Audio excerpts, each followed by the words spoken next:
Hello, everybody. How's everybody doing tonight? How are you doing, Kyra? I am good. I'm a little nervous. Yeah, you talked to me about that before. Why are you nervous?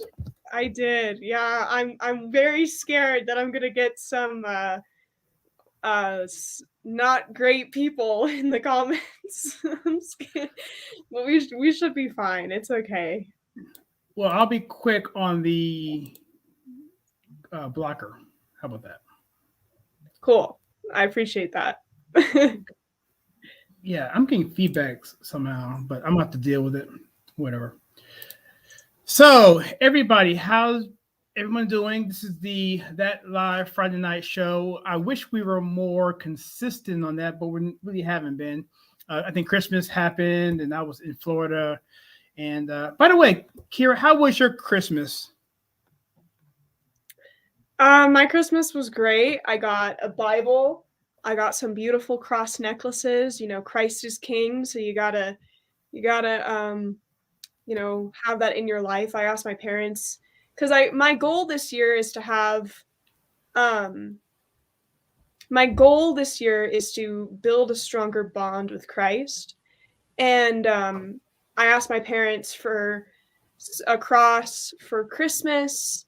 And then I also asked for a Bible because I have a King James version, but I didn't have an NLT because I wanted to read from NLT, and then I also have a Gideon's Bible. So I wanted I wanted another one. I wanted a nicer Bible because the Bible that I've had it since I was a baby, and I wanted another one. Yeah, So yeah. I got my wife a Bible for Christmas. So, how many Bibles do you have? I have three. My Yeah, I mom bought. has a King James version too. We have a Catholic version of the Bible. And then we have a Protestant version because my family. So growing up, my family always taught me to like respect different denominations. So whether someone's Catholic, Protestant, Baptist, non-denominational, etc., my parents just taught me to be respectful to other denominations. So they really wanted to teach me the Bible because the Catholic Bible is a little different than the Protestant one. Protestant one is it has like 66 books, and then the Catholic one has 73. Yeah, the So Apocrypha. so my parents always taught me to respect other denominations, and yeah. Oh, the bots are in. Sorry to cut you off. All right, so well, yeah, that's awesome, Kira. I went to a Christian high school and I learned a lot about different denominations and different different sects. I'll put it that way. And I was always trying to be respectful of them as well. It was part of my life where I was more aggressive. I was more of a Bible thumper, but I've calmed down way since then. So, because people come from different backgrounds, and you want to respect at least with their feelings, at least, even if you don't agree with them. So, so Exactly. what well, first of all, let me just do some of the what do you call it, technical work and logistics. So everyone who's come on this channel today, the live stream, we haven't done this in a while, but and those who are on here, a lot of them are new. I'm gonna give shout outs to everyone who's on here, like Stephen Wallace and Stephen Lee. And what I do is I like to put up the comments on the screen so everybody can read it. If for some reason you want to do something private, you don't want it to show up on the screen, just put asterisk by it or just note in there, don't post, and I won't post it. I see right now there's some people contributing money. I appreciate that, and that's awesome. I appreciate all support, whatever. And this is going to be Kyra's show today, though. I want her to drive a lot of this because I haven't heard from you in a while, and I want to talk to you about my Christmas too. Because I was actually in Mar-a-Lago for a little bit, and that was kind of interesting. So much to talk about. This day, by the way, Kyra, is so crazy in terms of the news. I mean, Avenatti, you got the whole thing with the soccer person getting kicked off the team. You got all kind of news everywhere. And Red Liberty Media. What do you want to talk about first? Do you want to talk about RLM first? Let's talk about RLM first, since we led with that in the stuff. So, do you want to kick it off? Or do you want to just kind of say your involvement, or what do you want to do there? Sure. Yeah. So I'm actually gonna have a show on Red Liberty Media, and basically it's an independent journalist company. And so I'm going to have a show. I kind of sat down for a while because, a lot of conservatives have, their own show or podcast. And I wanted to genuinely have a space where I could talk about, where I could really just sit down and have a show where America is put first. I also wanted to speak to both the older generation and then the younger generation. So I wanted to kind of talk about, anti-feminism. I'm very anti-feminist. I'm very critical of the feminist movement. And I also want to talk about freedom of speech and free speech violations that are happening on college campuses across the country. And then I also want to cover other things as well. I want to talk about freedom of speech in all aspects, even the aspects where, some conservatives in the movement say things that are too controversial and they get banned from literally everything. They get banned from Airbnb, they get banned from Uber, they get banned from Lyft, they get banned from the banks. And I really want to have a space where I can talk about freedom of speech violations, but I also notice that my demographic of the people who watch my content, they are the older generation, which is great. We love our older generations, but honestly, they don't exactly know what's going on with us, with the younger generation. So they don't know what's going on with Gen Z. They don't know what's going on with millennials. And I wanted to have a show where I could, tell them what's going on our college campuses, tell them what's going on with young women today. And I just want to kind of sit down and really, give harsh truth. And my show might offend some conservatives, and that's fine. But I also want it to be a space where modesty is more mainstream, because what I've noticed in some aspects of the conservative movement is this idea of degeneracy, of like binge drinking, posting not great pictures of yourself on the internet where the entire world can see your body. And I really want, there are a lot of conservatives right now, especially young conservatives, who feel afraid. They are scared about what's happening right now. They don't want to talk about what's actually going on. And I really want to get to the bottom of that. And I also just want to have an aspect of my show. I filmed the first episode today where I give advice to the younger generation. So to young boys, to young girls, and I want to give them advice on certain aspects. I consumed a lot of content when I was about 12 years old, political content, and I wish someone did the same thing for me, because I felt very isolated and left out from my peers. I mean, I used to literally have to sit by myself at lunch because no one wanted to sit with me. Yeah. And so I want to really just be someone that other conservatives can look up to, and I want to make modesty in the conservative movement more mainstream. So that's kind of my idea for the show. I'm going to, it's called Kyra Bowlby Unfiltered. I want to be unfiltered, uncensored, and then just like give you the truth, because the truth hurts and freedom of speech rocks. And we need to have more conservatives that are standing up for all kinds of freedom of speech and not leaving anyone out of the movement, even the people who may hurt your feelings or whatever. That's really what I want to do, and that's what I'm passionate about. Okay, we got a lot of active people in the chat room. I want to get back to what you just said there. That's awesome. I want to just thank Epstein's Ghost for $5 there. Any money given today, I'm giving to Kyra. So if you want to send money, it's going to Kyra today. So what? You don't have to do that. Hey, you're my guest, and you're bringing a lot of people in. So if you want to give money, as long as if it's $1 million, we got to split it. But I got limits. But this is a time to showcase your talents, Kyra. Because I told Angel Quiroz, who's basically heading up Red Letter, I said, once you pick her up, because we had someone who dropped off. It was a mutual thing, and I said, just give her a shot. I think you'd be perfect, and I think you're going to work out well. I can't wait to see your content. I'm not going to miss a single episode. So I'm going to go through this because Mark Jackson is in the house. I got to mention that. But controversial, I'm going to say this wrong way, Day. She's on here as well. Stephen Wallace is on here. He's on here early on the pre-show. Stephen Lee was on here during the pre-show. Jennifer Grant. Let's go. Gen Z Warrior. Mark Jackson again. He's awesome. And I'm not going to put all these on here without not having the show, but I want to let you know I'm really appreciative of all this. Do you want to say anything to your friends here who are on here, Kyra? Yeah, I appreciate them for watching. They're great people, and I'm grateful for them, and they have gone over and beyond to like just support me and be there for me, and to stand up for me. So I may have dropped off there. I'm gonna keep going here. So when she gets back on, so we have Stephen Lee, 100% of the truth all the time. Truth hurts.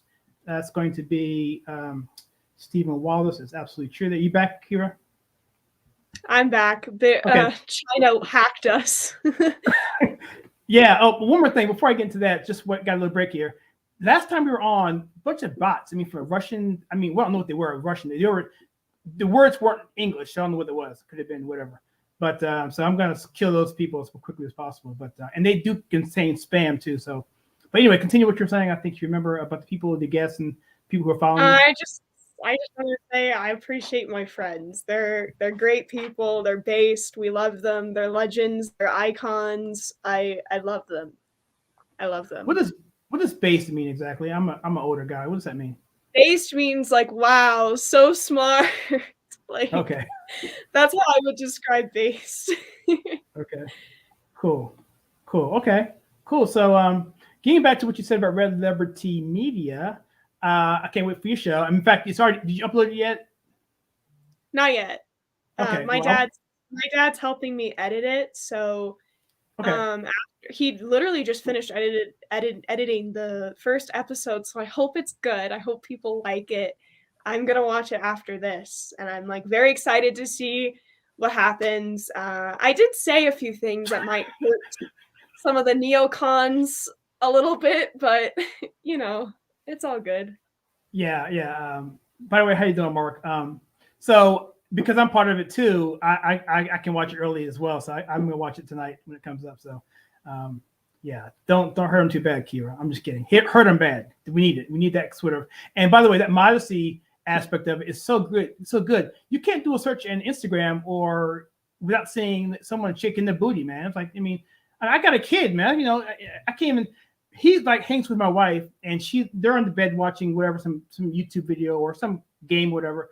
I'm afraid that she'll go somewhere on just really quickly see something that's, not necessarily pornography, but still it's going to be, inappropriate for a 6-year-old. I'm like, dude. So it's like out of control, so. Absolutely. And I think also I've seen this lately with conservatives too, is young conservative women like myself. They post like a bikini picture of them at the beach, and they're like showing half of their butt. And then like the hashtag is #conservative, #Republican. And that's in my opinion, that is degenerate. That's not conservative. And it is so much, modesty is so much more beautiful than degeneracy. And so I think more women out there need to understand it's okay to reject degeneracy and embrace modesty instead of just posting things to get an extra follower or like. I mean, do you really need some random human from whatever state to like look at the gross content that you post and like compliment you? Like what is it? I don't know if it's validation or what it is, but as conservatives, we need to put our foot down and say this degeneracy has got to stop. And every person in the conservative movement, we need to let people know being conservative is also a lifestyle. It is a way that you live, and we should embrace modesty. I mean, no matter what we do, the left's going to hate us. So it's like we need to just be very careful, if that makes sense. It makes perfect sense. And I got a question for you. I mentioned to you pre-show, and I want to say this real quickly. First of all, I can star comments. All right. So if you have a comment, it's a question, whatever, I'm going to star it. We'll get back to it. I got 2 star right now. One's from Mark about Rogan, and another about what Tina Marie said. So if you put something out there, I read it. I'm going to star it. We'll get back to it. Don't think I'm not seeing your stuff. Let me ask you this question real quickly off the cuff, because I got into a little bit of controversy with some conservatives. I mean, hardcore conservatives, and it goes back to Whoopi Goldberg and censorship. And what I said was this: I understand censorship is bad. However, I think that the double standard is what's pissing off a lot of conservatives. That those are 2 separate issues. You have, censorship is one thing, and double standard is another thing. They're both important, but they're both different. I'm treating them differently. What do you think about that? Because I'm looking at it as double standards. Like people like Gina Carano, who's banned, and Roseanne, who's banned, and do we ignore that, or do we live principled lives and just still take the high road no matter what? What are your thoughts on that? Well, my question to those people is, what did Jesus do? Jesus sat down with tax collectors. Jesus sat down with prostitutes. Do you really think he looked at those people in the face and said, hey, just live the life you want to live? We as conservatives have allowed culture to take over from the left. We have allowed the left to step into literally every single thing we can think of: the education system, the news, pop culture, etc. And as conservatives, we can no longer sit down. We need to put our foot down and say, you cannot just live your life that you want to live. If you're conservative, that is a lifestyle. And also, when it comes to censorship as well, literally, there are so many, they're not even coming after us to get our Instagram accounts deleted. They're banning people from going to certain political events because they disagree with some of the conservative agenda. They are also 100% banning people from Uber, from Airbnb, and they're also banning people from streaming. So now some content creators actually have to make their own websites to stream. I had a good friend of mine, actually, he had his Instagram account basically get deleted because he shared things that weren't popular within the conservative movement.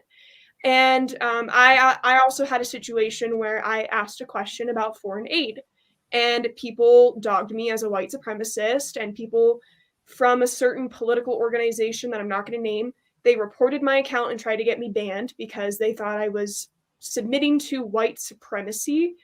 And, this censorship is not just happening with big tech platforms. It's literally happening to, you can't even get an Uber anymore. You can't get a Lyft. You can't make money.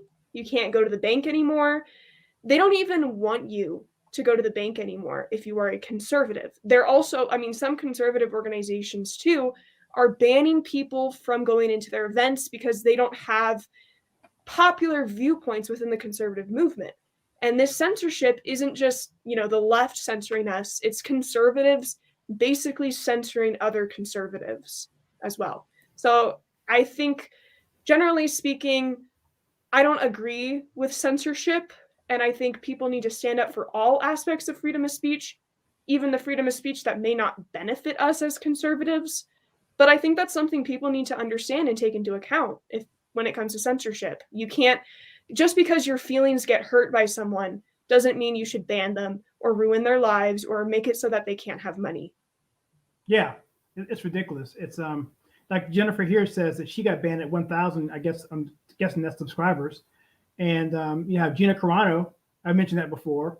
This is here that Whoopi Goldberg, and Mark talked about Whoopi's only mistake, but it wasn't her only mistake. She's been all over the place. So it's just a very controversial thing. And it's like, I think people will need to really, really hone in on what you just said. I think that's really important to focus on how Jesus handled things, right? It's his example that we should be living off of. But you're right. We can't live our lives the way we want to, right? We do have to have some principle manner behind it, because otherwise, if we don't have a standard, there's no going to be nothing for us to really base the rest of our country on, right? Yeah, exactly. So, okay, cool. So I'm gonna go over some of these started comments here. This one here is from Mark. Says, "Much love, Kyra. I watched the show. Kyle, we good after the Joe Rogan convo. What? Oh, well, yeah. So, okay. So I told you Mark was mad at me. So before the pre-show, no, that's good. I think you don't want someone who's going to be a yes man or agree with you all the time, because you don't grow that way. You're just you're like the left. You're in your little silo. You're in your little echo chamber, and you're just a simp. I don't want to be a simp. I've become where I am because I went through many years of hard suffering through ideology. Right? I wasn't always a Republican, or I wasn't always conservative. I was the left. I was a white, black hating racist person back in the day, growing up in DC and going to Howard University and everything. So I've come a long way, and so I'm much happier now. So Mark, no, when you have differing opinions, that challenges me. So I look at that and I grow, hopefully. So you want to talk on that, the Joe Rogan thing at all? Kyra, any comments on that? What's going on with that? The whole thing was... I don't think it was a good apology. I think he kind of just surrendered himself to the mob, which is my problem with moderates in general. It's like, pick a stand, dude. And also when it comes to centrism and stuff like that, I don't like moderates, if that makes sense. Like, that might make me sound like radical. I don't like moderates, and I don't like centrists because they can't take a side on simple things such as like censorship. I talked to a centrist recently about freedom of speech and censorship, and they're like, well, we should censor hate speech. And then I asked, well, what exactly is hate speech? So, right. Exactly. Joe Rogan, I honestly think he surrendered to the mob. I think he is a little too moderate for my liking, and I don't like people who apologize to the mob. I'm not going to apologize to anyone. I'm going to continue speaking up for what I believe in. I'm going to continue exposing biases. And I think I don't want moderates or centrists in the conservative movement. Like, pick a stand. We need to be strong. The left wants to hunt us down and get rid of us off the face of the planet. And so we need to stand up as conservatives, come up with principles, and actually stand up for what's right. And I think Joe Rogan made a huge mistake. Yeah. So yeah. And Rush Limbaugh said that, basically said, show me a moderate, I'll show you a liberal. Exactly. Yeah. And that's my issue with neocons too. It's like, some of them are a little too moderate on certain issues, or they pander to the left. The left doesn't care if we pander to them. They could care less. No. So conservatives, we need to become stronger. We need to stop sitting in the back and letting the left control everything, because I'll tell you right now, our country is not going to heal or get any better if more people just sit back and let it happen. Everyone needs to get in the fight. And that's my issue with centrists. That's my issue with neocons. That's my issue with moderates in general. It's like they just need to pick a side, if that makes sense. Yes, it does. It makes perfect sense. In fact, I think my thing with Rogan was him bringing awareness, which I won't talk about on the show, to get this whole thing taken off the platform. But the whole Koof thing, I think he was just upset because he was embarrassed. They tried to make him, calling a horse dewormer and all that stuff. And so he's playing both sides, because Alex Jones basically told him, they're going to come after you. Don't play to these people. You're going to come after you. And that's what happened. And he looks like an idiot right now. I think, I'll leave it there, but and I think what Mark was saying was correct. I was just thinking from a standpoint of raising awareness and kind of pushing back on that, but still not enough to make him look like he's actually doing something. Because now you have Barack Obama and Michelle Obama saying we're going to come off of Spotify if they don't get him off. So, it's just going to continue. If you show weakness, they're going to continue to push that until you finally, acquiesce 100%. Yep. So thanks again, Epstein. I appreciate that. This is going to the Kyra Fund. It's awesome. Thank you. But unfortunately, YouTube takes about 30-40%, so it won't be exactly that, unfortunately. So anyway. Well, it's really sweet of him to do that. I appreciate it. Yeah. Well, I think they like what you offer. I mean, I think you have a breath of fresh air in a lot of ways, because your story, I know your people who are following you now know your story. And maybe for those who haven't really heard, you've been through a lot of bullying, and you had to, your sorority, and you mentioned that about some other things as well. So I think people relate to that as well. So you want to talk about it a little bit before we go on to something else? Or do you want to kind of leave it at that? I was bullied a lot as a kid. So I got into politics when I was 12. And I felt very alone. I was one of the only conservatives on the debate team. And after middle school, I started getting out of my shell because I was very shy. Um, and honestly, I started going on the debate team, and people would literally line up outside the auditorium because they wanted to hear what I have to say. Because they were Really? either like, oh, let's get her, or they were like, I actually want to hear what she has to say. High school was really bad. Sophomore and junior year, I started becoming more and more outspoken about my conservative beliefs because I was sitting in class and I had a really awful history teacher. He called my family white supremacists in front of me, and I literally burst into tears during class. And we had a mock election too, so I was like one of the only people that voted for Trump. Maybe two other people voted for Trump. And I remember my history teacher reading out who voted for Trump out loud. It was anonymous, and he was so angry. He literally turned like pink. That was how angry he was. And he looked up and he held up the piece of paper and he said, "Who did this? Who voted for that man?" What? And I raised my hand and I said, "I voted for him." And he looked at me and he said, "Well, you should have voted for Hillary Clinton because she's a woman and you're a woman, and women need to support each other." And I looked at him and I was like, "I don't support a woman becoming president because I don't think a woman could handle it. I'm sorry, women are too emotional. We can't." Can you imagine Yeah, a my wife says woman the same thing. Can you imagine a woman being the leader of the free world? I don't think she'd be able to handle it. Like, that's a big deal. It's like it's one thing to be the president or chancellor or prime minister of a European country, but it's another thing to be the president of the United States of America, a world superpower. And so I said that. He got really mad at me, and people actually moved their chairs away from me so that they didn't have to sit next to me. Yeah. And so my professor would always get mad at me. He would yell at me. There was one time I wrote something about the French Revolution, and I said I would be conservative in the French Revolution, and he pulled me aside. Yeah, he pulled me aside in the hallway. He was like, "Kyra, this is very unconstitutional for you to write in your essay." And I was like, "Well, that doesn't make sense. Like, what?" And so for Christmas I actually gave him a constitution, like wrapped up in American flag wrapping paper, and he opened it and it was a constitution, and he just looked at me and he was like, It was interesting. And then college, senior year rolls around in high school, and I had a huge crush on a boy. And he found out I was conservative. His friends found my Twitter. This was back when I still had Twitter, and I decided to delete my Twitter after Trump got banned and after other people in the conservative movement got banned. And I was like, this is not for me anymore. This is not freedom of speech. I'm wasting my time on this platform.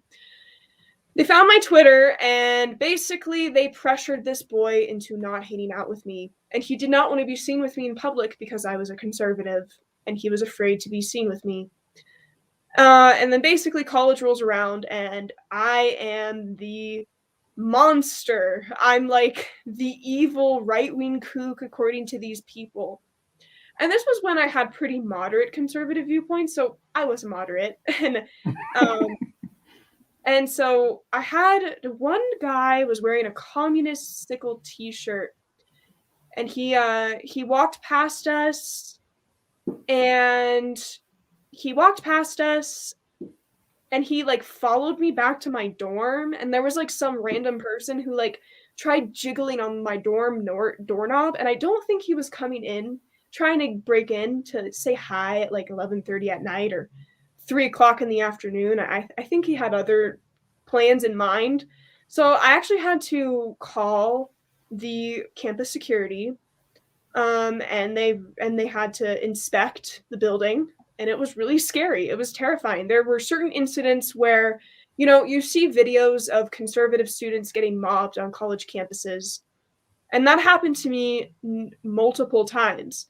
I had to call the campus security on multiple occasions because I would go to certain panels, or I would go to um, tabling and stuff like that of leftist organizations on campus. And I would go up to them and I would ask them simple questions, and they didn't have answers for me.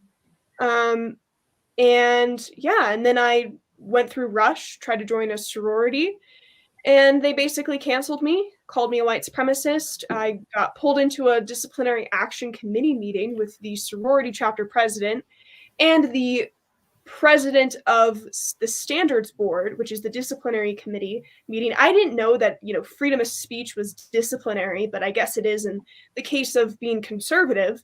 And they read through my tweets one by one. They noticed that I was retweeting Candace Owens. They called me a white supremacist, went after me, and they said, well, Kyra, you know, certain girls in the chapter found your Twitter and they reported it to us, and they wanted us to talk to you about they feel that you put them in emotional and grave physical danger. And I was like, speech is violence? I mean, this is what, you know, professors are teaching children, like teaching the younger generation that speech is violence so that they can use violence towards people simply because they just disagree with them and what they say politically. And yeah, I've been bullied a lot, but I don't make that as a way for me to be a victim. I use that as a way for me to be a victor, because I think victor mentality is way better than victim mentality. And I'm not going to allow the things that people say to me to get to me. And I'm going to continue speaking out, and I'm going to continue exposing biases. And I'm not going to allow people to go after me.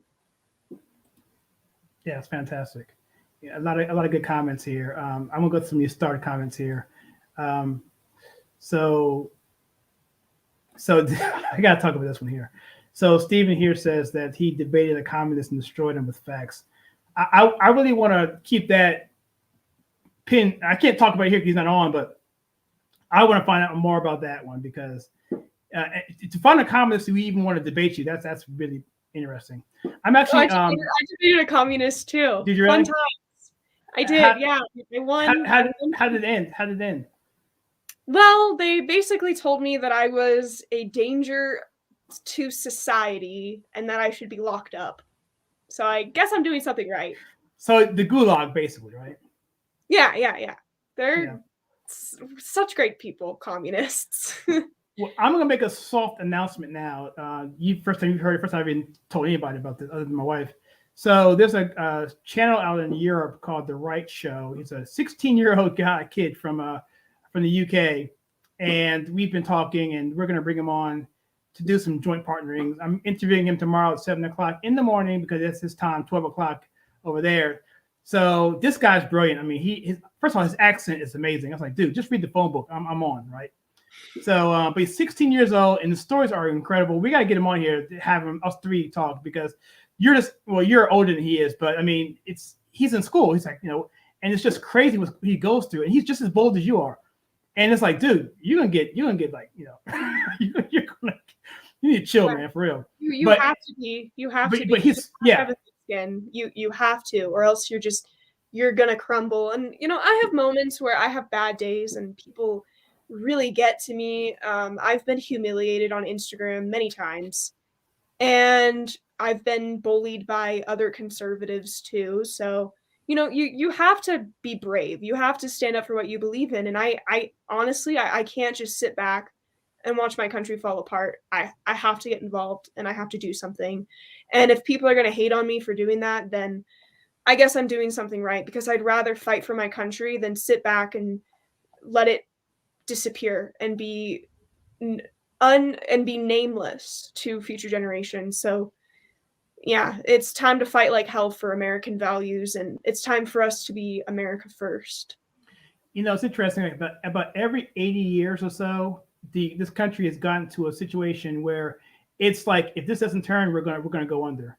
and it starts back in 1776. The next one was actually let me think about this correctly, the Civil War, right?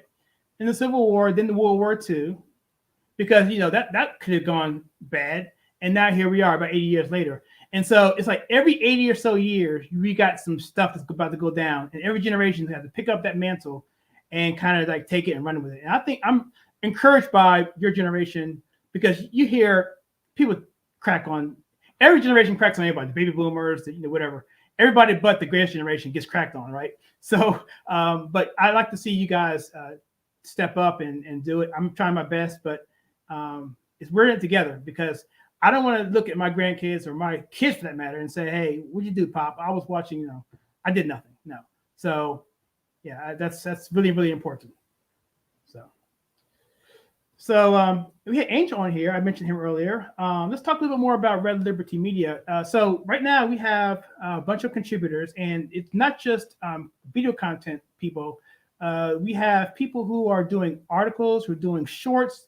You have people who are doing, of course, the video content, of course, but then there's a lot of back-end processing, graphics, and it's just a really cool thing. A lot of young people, independent contributors doing, I'm not saying it wrong, right, of course, but independent contributors doing stuff that's for the goal of pushing forth liberty for this country and for this generation. So King Nub isn't on here, but he's an awesome dude. And then I don't want to forget anybody, so I don't want to go through the names, but I'm just excited to have you guys on board and do what we're doing. And when your video comes out, we're going to definitely have to bring it back and talk about it.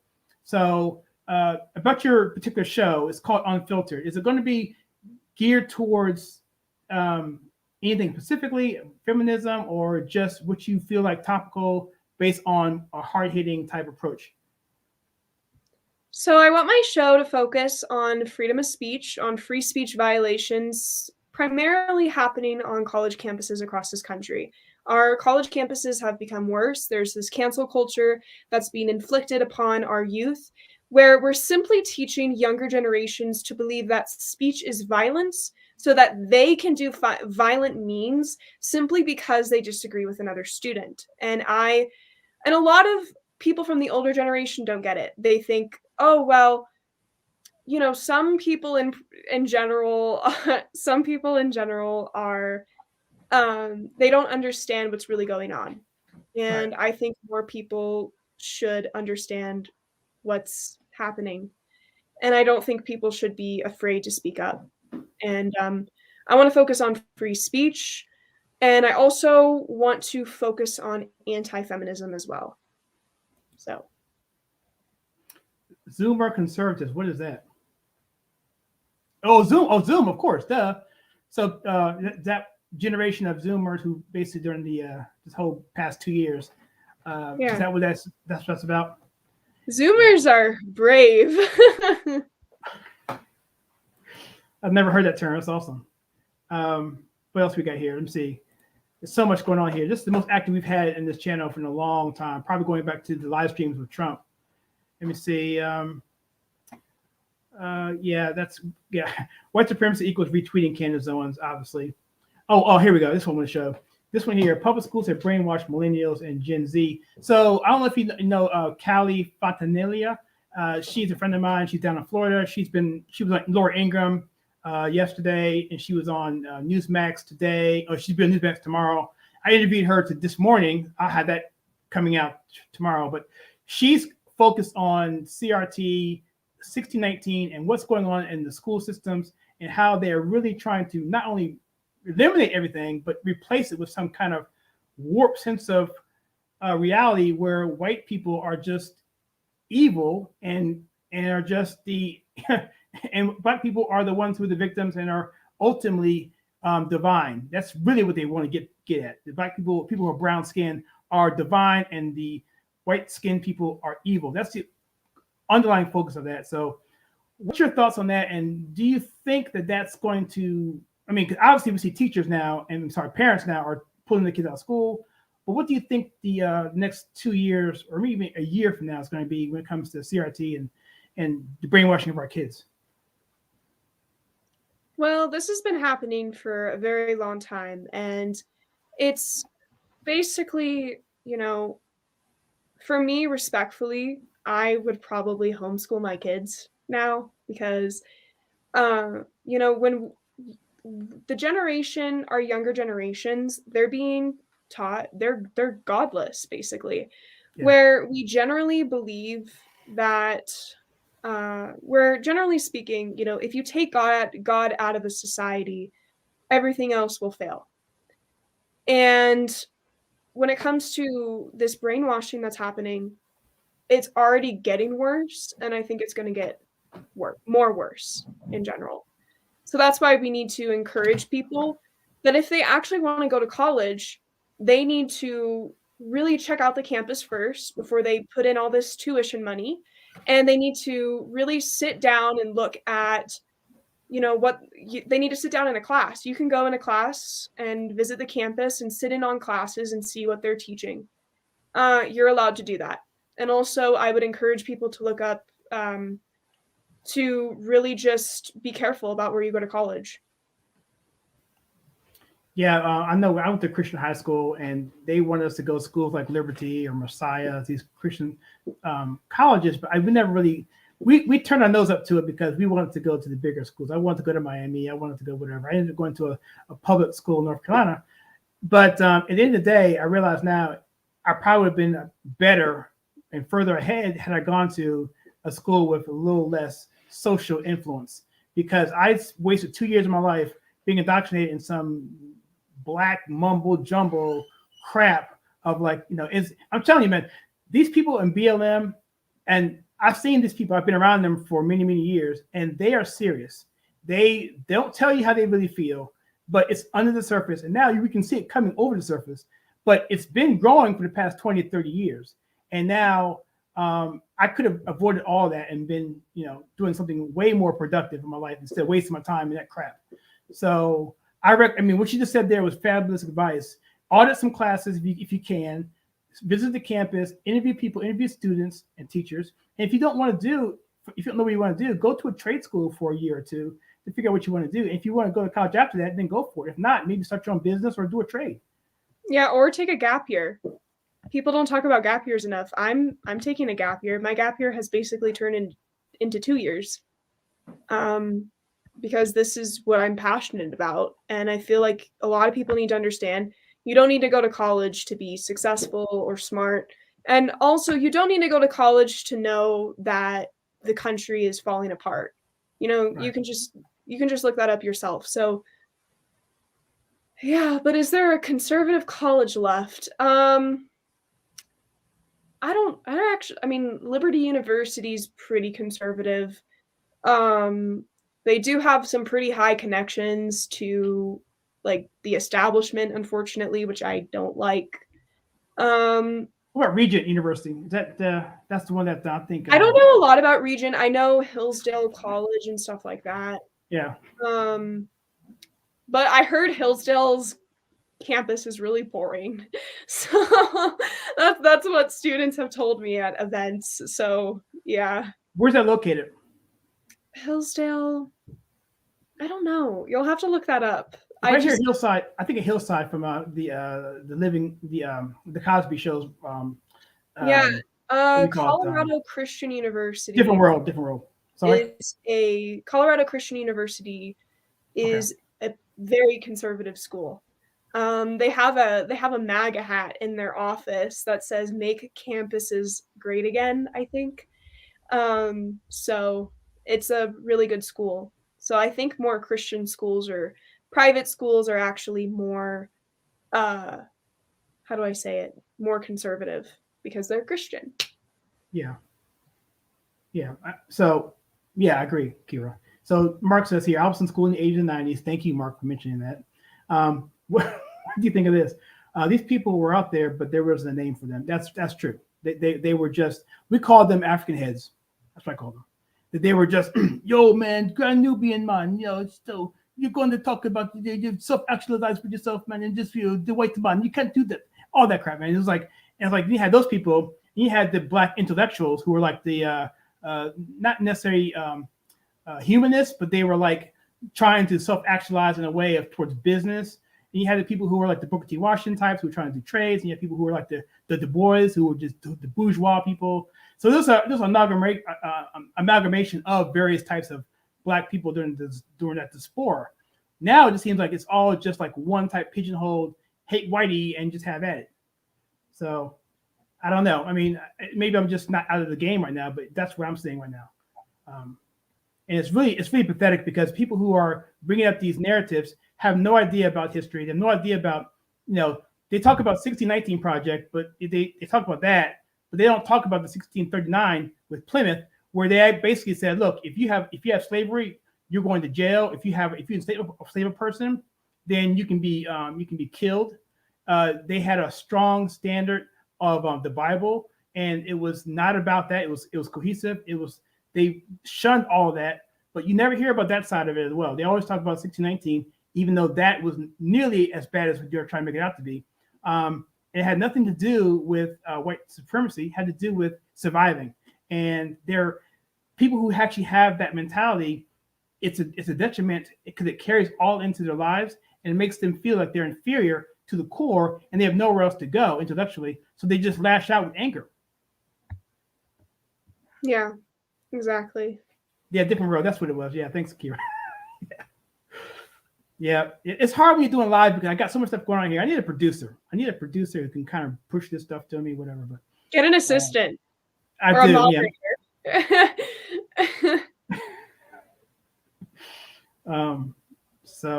Yeah. So okay. So anyway, so we got. Let's talk more about Red Liberty Media. I'm gonna see if I can pull up. I got your thing up here, your actual screen. Let me see if I can pull the screen up. And let me share. Share tab. All right, so here we go. So this is, can you see that? Oh, that's good. So Red Liberty Media, so according to, I guess one of the founders or one of the administrators had did a video, we're basically saying that, the Statue of Liberty was bronze. It was red, and that was where it came from. And the crux of it was that. And here it is: independence, journalism, and I like that because it's somewhere that allows you to have your own presence, your own voice, but at the same time you can promote some of your stuff too, and you can bring more people together to the table. And I think it could really, really take off in a way that's going to be beneficial to a lot of people. So let's talk about what's in the news now, if you don't mind. There's a couple of things I want to talk about. So getting way off topic here. You see that? You see that? They don't see that. So Avenatti was found guilty again. This time it was for what he did to Stormy Daniels. For me, I have a thing about him. I just think he's a total prick. And every time I see him, I just want to whatever. So do you have any thoughts on him, or should I just move on? Because I just have my own thing against him. Let's move on.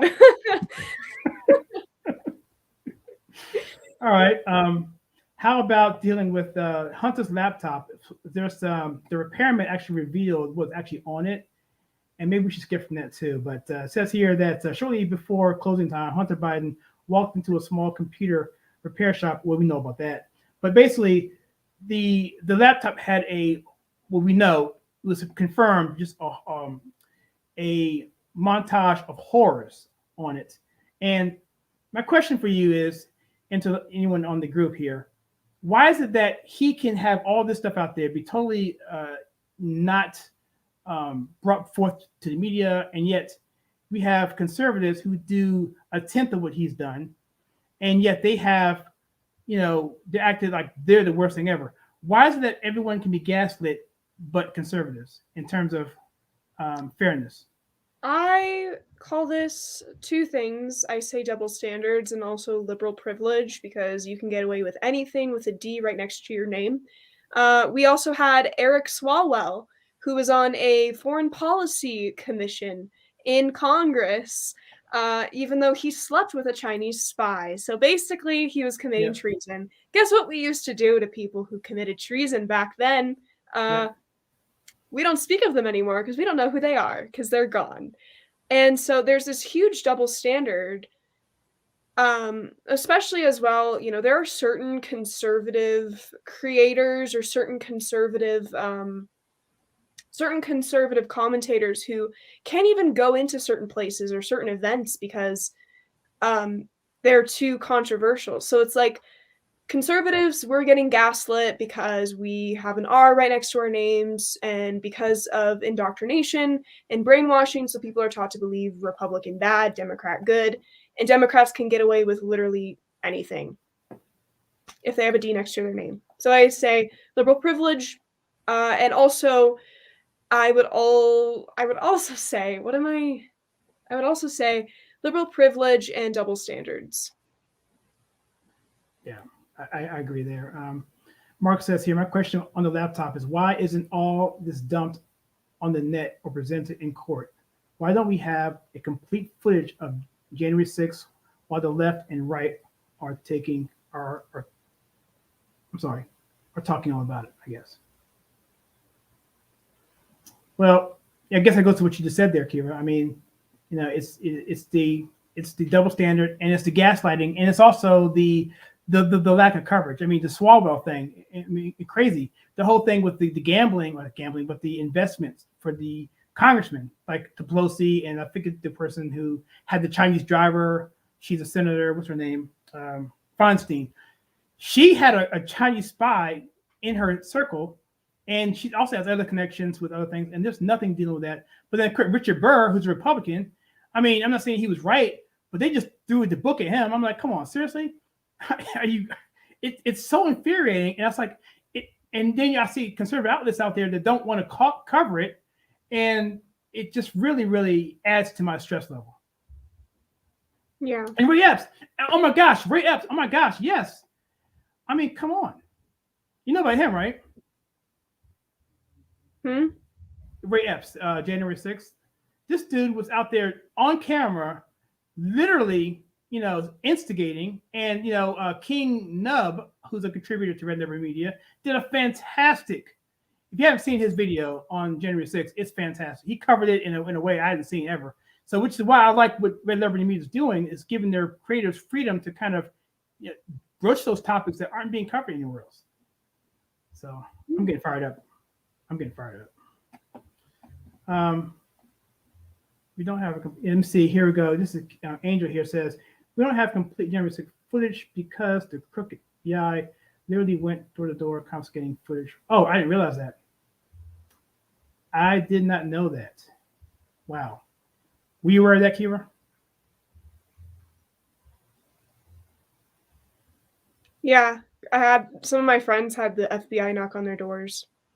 Yeah, we had a friend that was same thing. So, wow, that's I think but what I saw in the news today, there's so many positive things that happened today, and even from a sports level, Megan Rapinoe, she basically was told that she can't play in the next tournament coming up. She's the soccer player with the orange hair, purple hair, who's basically stepped on the flag allegedly. I mean, she basically said that the American was founded on chattel slavery. She's basically said that she's not proud to be an American. She basically is a leftist, and she's representing the U.S. women's soccer team.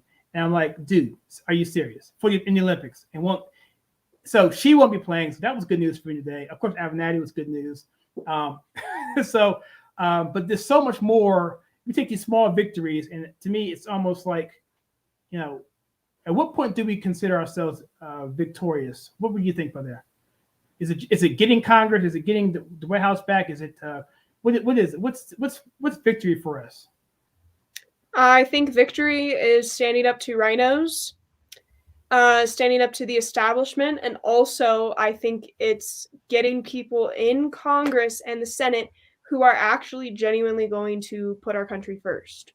That's what we need, because I'm tired of these rhinos that sit in Congress, sit in the Senate, and they claim that they're fighting for the American people. Meanwhile, they're fighting for themselves and corruption. And also, when it comes to Megan Rapinoe, first off, people like her vote. Like, if you hate America so much, move somewhere else. We don't need you here. Another victory that I would say is getting the culture back, which means conservatives need to be harsher on culture, and we need to sit down and really come up with principles. What is a conservative? What isn't a conservative? And we really need to sit down and decide that. And also, our allegiance should be to America and America only. And we need to put American citizens first. America needs to be put first, 100%. I totally agree with you guys. And I'll give a little plug for my channel, The Conservative Take. We call pop culture and politics filtered right. So it's basically came from Candace Owens 3 years ago, inspired me to do this channel because she said we must engage with the culture.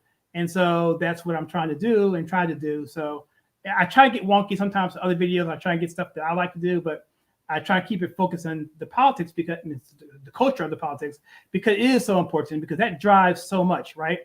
And so, but this comment here from Stephen is amazing. Democrats and the GOP establishment are literally two sides of the same coin. Amen, 100%, because that's what we're seeing, with people like, Lindsey Graham, who I met way back in the day, but he'll say just enough to get us, saying, okay, whatever, because he'll be hawkish on some things and he'll support Trump here on some things. And he'll turn right around and do a 180. I'm like, dude, seriously.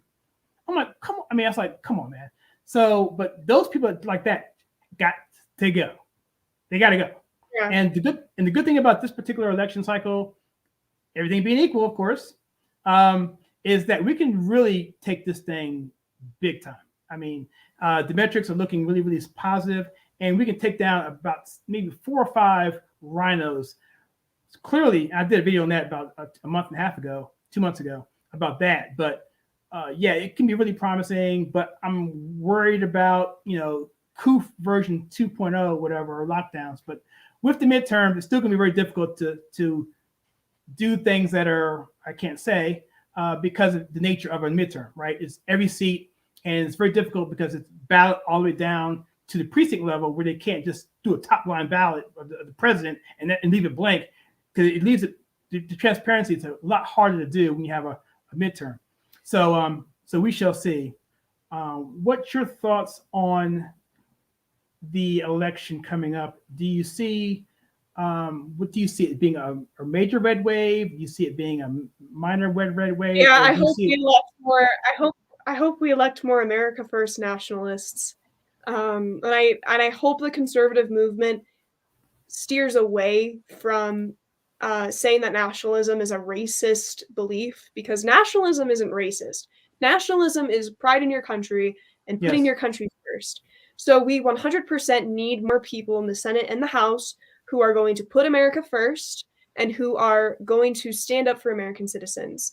And so I'm hoping that the GOP really elects some strong candidates into office who really will put America first. And I'm also hoping, in general, I'm very confident about the House. I'm not so confident about the Senate, to be honest. I think Herschel Walker will take it in Georgia. And I think there will be a couple of areas there, but I think I haven't looked at the Senate recently. So I can't say, but as of 2 months ago, I was pretty confident, but right now I don't know. I haven't looked at it. So if you're saying you're hesitant, then I'm going to go on your hesitancy, because I don't know. Maybe you know more than I do at this point. But we got to get one of them. We got to get some gridlock. I'd rather have the Senate, because the Senate is the one that's going to appoint judges and stuff like that. But we got to get one of them. So, and let me ask you this question. What do you think about impeaching Biden if we do get the House back? Impeaching him for what? I don't know. I mean, they're talking about it. I'm like, because I'm like, here's the thing about that, and this is something that the establishment has talked a lot about. People like Mitt Romney, people like Adam Kinzinger, Liz Cheney, etc. They really talk a lot about, and Marjorie Greene Taylor does this too. I don't know if I would put her as the establishment, but people talk a lot about impeaching Biden, and I always ask myself, I'm like, why? So we're gonna do what the left did to Trump and just impeach him because we don't like him? I would rather, and also people need to understand, if we impeach Biden, then that means Kamala Harris will be the president of the United States. And I don't want her I don't want her to be the first female president. That is if we ever have a female president, because I don't think a woman could handle that pressure with being president of the United States. I just don't, to be honest. But I'd rather have Biden than Kamala Harris or any other Democrat. Yeah, I would too. I don't think we should. I mean, if he does something egregious, I mean, which he probably, in my opinion, he already has a ton of stuff egregiously, but she's gonna be a lot worse.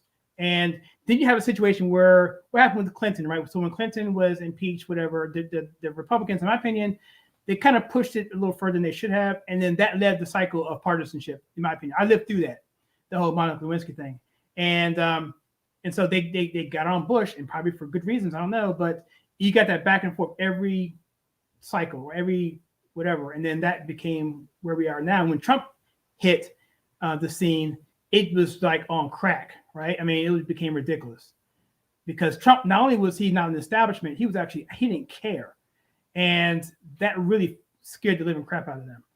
So yeah, I don't think Trump is establishment. I just wish he would stop like endorsing rhinos like Greg Abbott, and I wish he would stop like endorsing rhinos and stuff like that. Like Ted Budd, and I don't know if Ted Budd's a rhino in North Carolina or not, but he did endorse him early for Senate. So yeah, I don't, people are disappointed about that. Like they wanted Walker instead of Ted Budd, but yeah, I mean, he's a loyal guy, and I don't know what's going on behind those scenes there, but I don't know. But I do know that I was in Mar-a-Lago when I was during Christmas. We drove through that area. It is absolutely immaculate. It is so beautiful down there, and I can see why he lives there. And DeSantis in Florida, I didn't want to leave, because it was like, a breath of fresh air in terms of just feeling free. Now people are still wearing masks, and there's still people like that, but you can walk in places and not have to feel like you're going to be accosted by somebody. Even though I was accosted by somebody going into a grocery store, but not wearing a mask, and so that was kind of interesting. Yeah, I wish Ron DeSantis would be a little more like America first. To be honest, the stuff that he said recently with the whole anti-Semitism bill, I thought was a little cringy, because he's like, the state of Florida has the best relationship with Israel, and I'm like, you're a state, you're a governor. What does that have to do with anything? And he was like, we're going to come up with the strongest anti-Semitism bill. And that's great if you're benefiting the citizens of Florida. But then he brought like Israel into it. And that to me was just a little cringy. Of course, Israel should exist. Israel is a country that should exist. But we need to have more people in office who actually who their allegiance is to America. And it's great to like benefit allies, but America should be put first. In general. Yeah. Mark said he should impeach him. I'm not saying there's not no grounds to impeach him. I mean, there's tons of grounds to impeach the guy. I mean, what he did in Afghanistan is absolutely treasonous. So maybe we can impeach them both. Heck, maybe we can impeach, impeach Biden, right? Kamala gets in, impeach her. Pelosi gets in, impeach her. Just keep going until you get to somebody. That's not a treasonous. And who knows? But yeah. Oh, but back to DeSantis. So do you think he's trying to run? Do you think he's do a national campaign there? I mean, because I know there was some pushback between. He kind of pushed back, saying, "Hey, no, you're putting me and Trump against each other. That's the media." But in some ways, he is talking on a national level. Do you think he's posturing for a run in 2024, or what do you think? Or maybe on the ticket? I don't think Trump should run in 2024, if I'm being completely honest, because he's too much of a controversial figure. And I mean, the election was borrowed, basically, because I don't want to say anything that gets you banned, but, right. I don't know. With Trump, I just don't think he will win in 2024. I think he's too much of a controversial figure, and I think he's too much for I absolutely think that, the Democrats do not want him to be in office at all. So they will do anything in their power to get him out of office. And, for me personally, I want someone as president who's non-establishment and who cares about American citizens and putting our country first. So DeSantis, to me, the thing he did about the whole anti-Semitism bill was a little cringy to me, because let's face it, you're the governor of a state. You don't really have any international influence on a country that's like 2,000 miles away from us. So it's like, I think he should focus on his own citizens and not worry so much about the national side of things. I think he should focus on the state of Florida, if that makes sense. Right. Yeah. I mean, it's probably his obligation. I mean, because Florida is still, remember, we almost got the other guy in there, the guy who was laid out, passed out in those pictures. We almost got that guy, the black guy. That could have been a nightmare. So, I think, Trumpism is Trumpism. Okay. So I want what you said, America first, and those policies there, a popular nationalist policy, populist candidate. But I want someone who's independent from the financial ties of lobbyists, PACs, and special interest groups. So that's really where I'm, because see, that's what gets them. That's what gets you kind of messed up, right? You get those people who will put you in office because they pay for your campaign, they give you some money on the covers here, they give you some fundraising dinners, whatever. Next thing you know, you feel indebted to them. Now they're getting policy made for you, and so that's what concerns me about a regular candidate who comes up from a political kind of landscape. So I'm sure there will be some people who can come up who can do that, but I think as long as we have semi-fair elections coming up, I think we can win. We just put forth a decent candidate. Obviously, I like to see Trump. I like him because he cracks me up. But I just want what's best for the country. And at this point I don't care. There's too much on the stake. Right? There's too much on the line right now to really be honed in on a particular candidate. I want the right candidate who's going to do the right things. Right. So. Yeah. I mean, you can vote for me, but I won't last more than a week, because you'd be like, this guy's out of control. Please don't nominate a woman as your vice president, man. I can't do it. I can't do it. I can't do it. I can't do it. Don't do it. Don't do it. No, I probably wouldn't, but I wouldn't last a week, because I'd be so over the top, impeach the guy now, right? Because he's just out of control. Because I wouldn't care, because I think a candidate should be trying to run themselves out of office. You should not be running for re-election. You should be running to get yourself out of office. You should be doing things that's so contrary to what's going on that they either assassinate you or they impeach you or whatever. Because that's what it's going to take, that kind of person to do it. We don't need people who are going to try to be in there for 8 years just because they want a parking spot on Capitol Hill. And a lot of times these people go on the Hill, they get the they get the little pen, they get the little parking spot, they get the VIP lunchroom tickets, whatever, they get the balls, whatever, and it gets good to them. And next thing you know, they're a bureaucrat. They've been in there for 40 years. So anyway, how long have we been going? Hour and 12 minutes. Okay, cool. So I want to just thank everyone for these great comments. I think they're fantastic. See, Trump put Ray. Yeah, Ray was crazy, man. I mean, yeah, I still like Trump though. But again, I just want someone who's going to do well for this country. I don't really care who it is, as long as they do that. Anything more you want to talk about, Kyra? You said you wanted to talk about Whoopi Goldberg. Well, I kind of talked about it a little bit, but only in the sense that, on one side, I feel she should be able to say what she wants to say, because I think that's true. But at the same time, I don't think it's fair that I guess there's nothing I can do about it, how people like Gina Carano or Roseanne or even Tim Allen, to a lesser extent, they get demonized for 10 times less. I mean, it's utterly ridiculous. This counterculture, this cancel culture thing is ridiculous. But when it hits them, they want to get rid of it. It's all good and dandy as long as, ha ha he, as long as Republicans are the ones and conservatives are the ones that are getting hit by it. But whenever one of their own gets hit, all of a sudden it's a problem. And I think the disservice that the media is doing to call these things out, and even some conservative outlets are doing it. It really it's infuriating to me. It's frustrating, and I don't really know what we can really do about it. And without, what we're doing now, right? Podcasts like this, Red Liberty Media, people who are PragerU, Wall Builders, Kyra, Bowlby's new show. I think it's going to take all of us to do that. What are your thoughts? Well, morning shows used to talk about what nail polish color goes with your skin tone or cupcake flavors, not genocide. Why are we talking about genocide in the morning? like, no, we shouldn't be talking.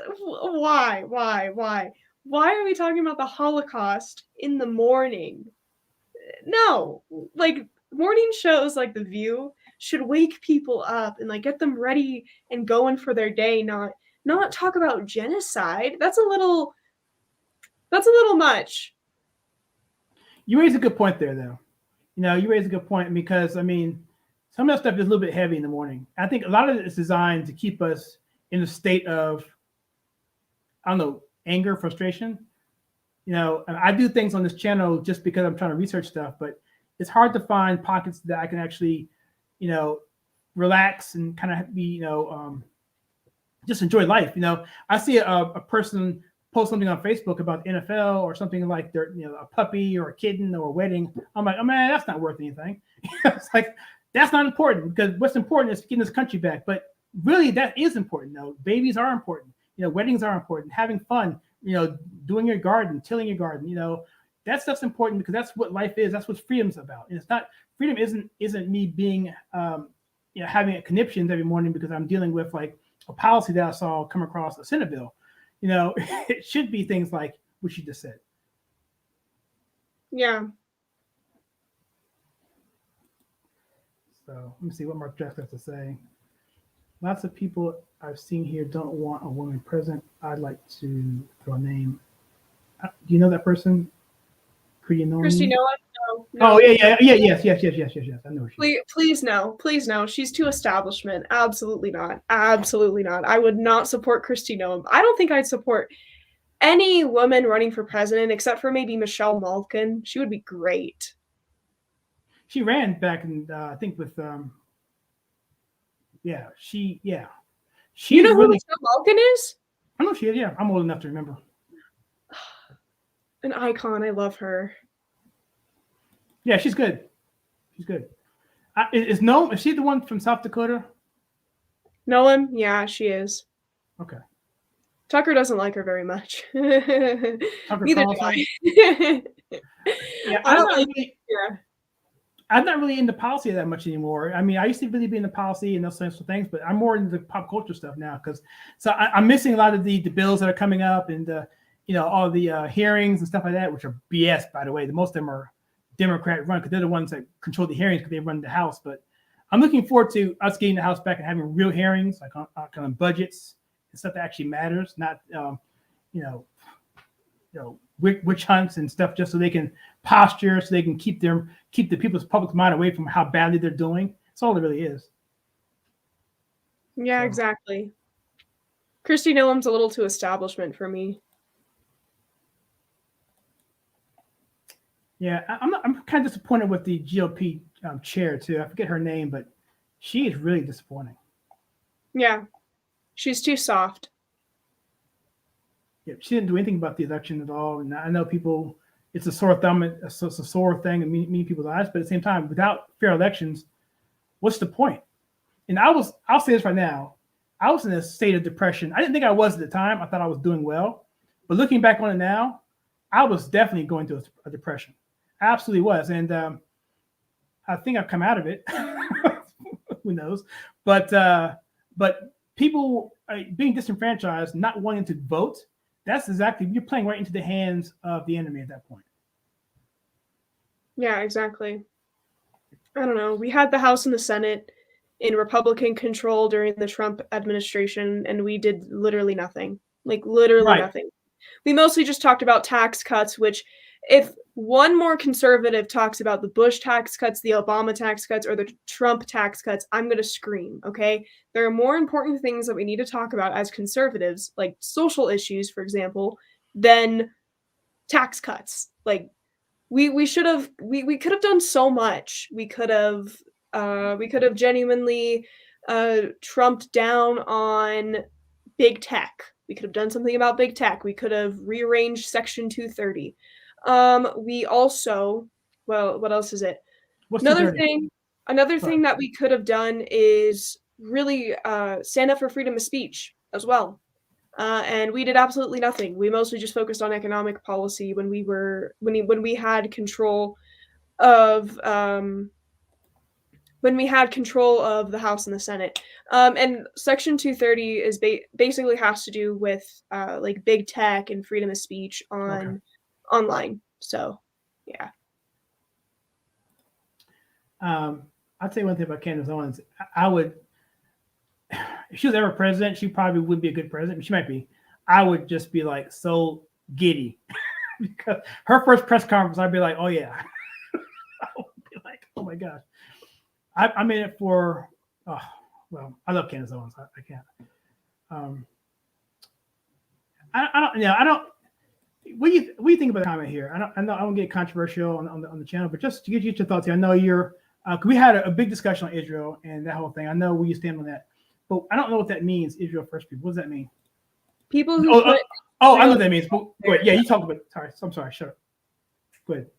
Yeah, people who put Israel above America. And I don't have an issue with people seem to think I hate Israel for some reason now. And like I don't hate Israel. I just think we need to put our country first and we need to stop giving them billions of dollars.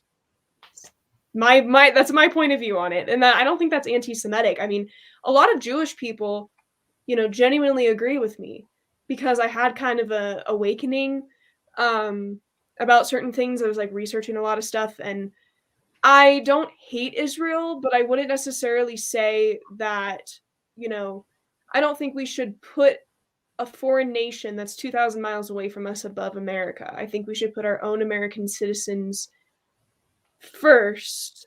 And I think that, that's basically what she meant. Okay, well, I can get along with that because a lot, especially what's going on this past couple of years, you know what I'm talking about. They haven't really been looking out for their people and in the way they should be. And these people who are leading it. And this is coming from people like Dr. Zelenko, who's very much into that. He was like, look, he had a whole press conference with them. I can't say exactly what he said, but he was basically saying, look, guys, you need to wake up, right? He's talking to the Orthodox guys, right? Because the political guys aren't really looking out for him. And I think that's what you're leading on to as well. So I can definitely get along with that. Yeah, I don't know. Is that anti-Semitic? I don't think that's anti-Semitic. I don't think so. No. Yeah, because a lot of Jewish people agree with me on that. No. Well, you expect Israel to say Israel first. You expect any country to say Canada first. Australia say Australia first, because you can't be a healthy country or help anybody else if you're not healthy yourself. Like I told someone else, like I am Kyle Suggs' house first, right? Where's in this house, I'm that first. I will look after the gutters, the roof, the carpet, the bills, whatever. Because if I don't do that, guess what? We're on the street. Now, what good am I, right? If I have no doors on my house and I have people coming in, living in, squatting, how am I helpful to anybody? How's my son going to live? Because I'm not taking care of my house. It's just freaking common sense. And I think we've been. Israel should have a right to exist. I just don't think. I personally think that there are way too many people in America that give their allegiance to Israel than America. And I don't like that, to be honest. I think we're Americans. Like we should put our country first.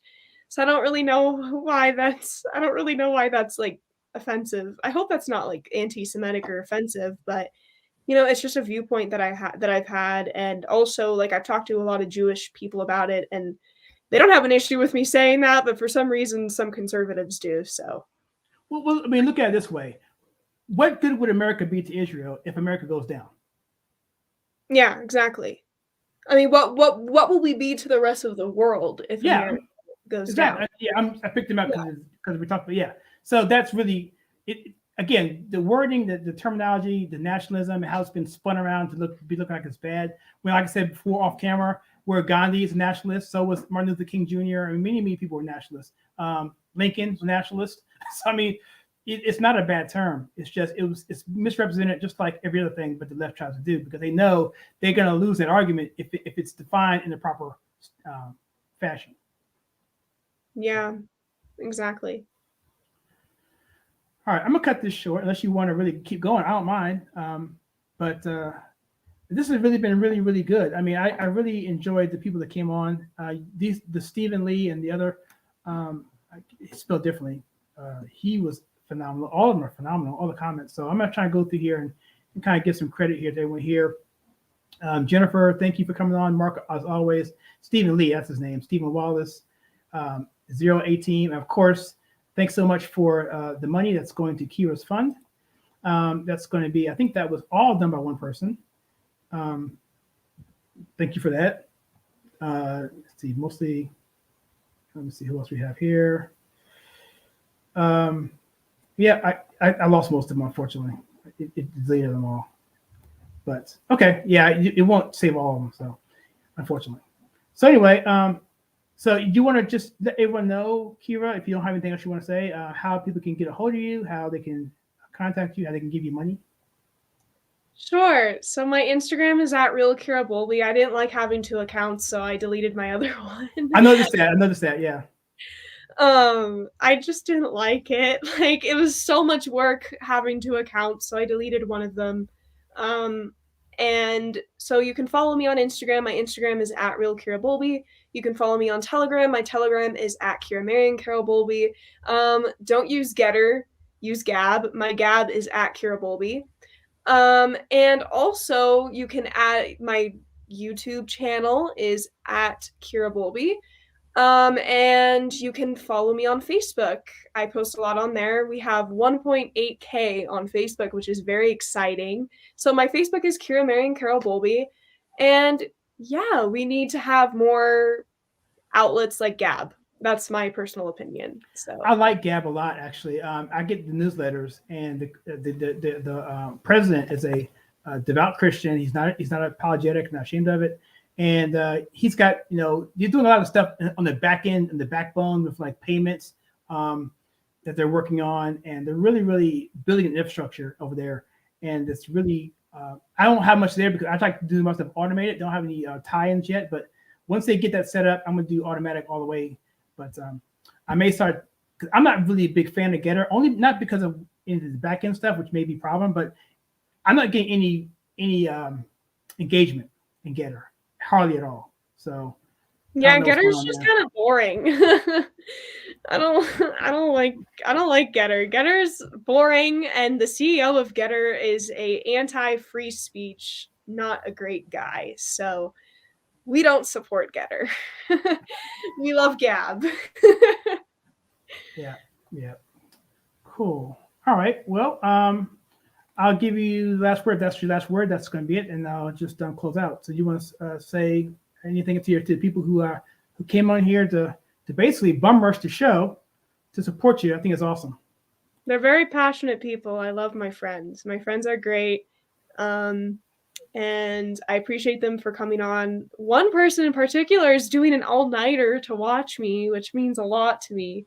So I appreciate everyone's support, and I appreciate everyone for sticking by me, staying with me. And a lot of people back in January kind of disassociated from me a little bit, and I appreciate the people that stick around. And thank you to you, Kyle, for supporting me and having faith in me when no one else really did.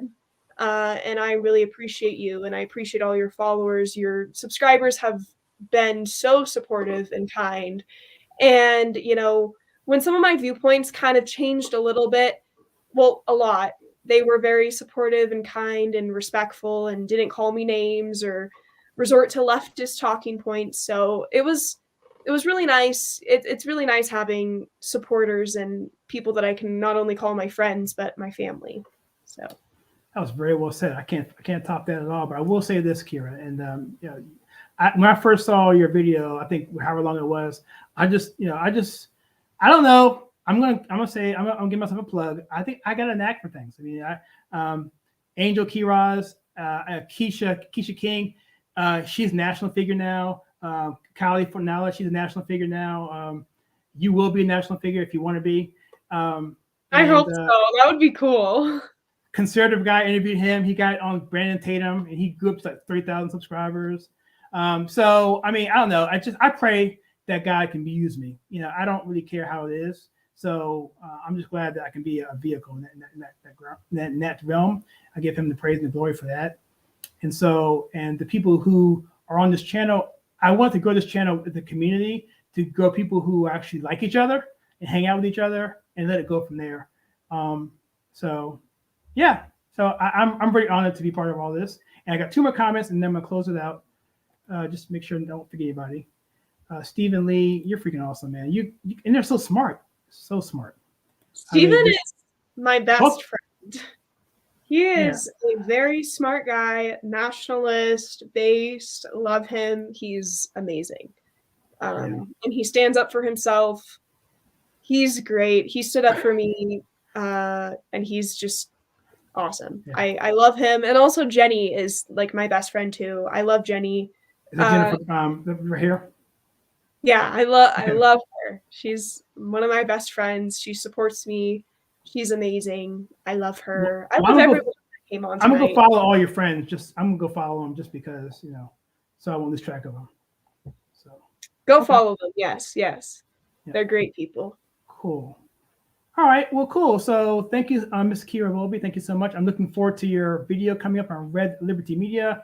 Welcome aboard, and I can't wait. It's gonna be exciting. Let's get some people in here and just do a group chat of us together and talk some things and that would be cool.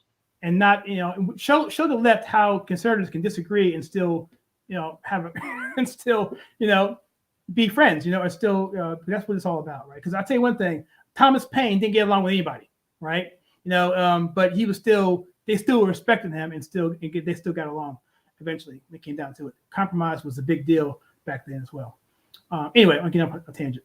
So, with that being said, everybody, thank you so much for coming on this program. This is that live Friday night show. And Kyra, if you want to do this again next week, let me know. I'm not sure what your schedule looks like, but if you want to do these more regularly, just let me know. I want to schedule. Yeah, for sure. I don't know what topics we should talk about anymore, so you'll have to probably come up with that. But I'd love to, you know, chat with you more. Just message me anytime you want. I appreciate you for not disassociating with me and sticking by me and always being there for me. It really means a lot. I'm a ride or die, man. I'm a ride or die, baby. I appreciate you. I appreciate you. I already have like conservatives like you. That's for sure. Who are respectful to other people's opinions within the movement. So yeah. Well, good. Well, thank you so much again. Let me give it this comment because I'm going to close this out. I need if anybody wants to come in here and be like, you know, what do we call it? A person who can run this thing for me, that'd be great. Because I'm already lost. I don't know where I'm at. Anyway, I'm closing out. See you guys. Bye. Thanks for having me again. Bye-bye. Oh, you're welcome.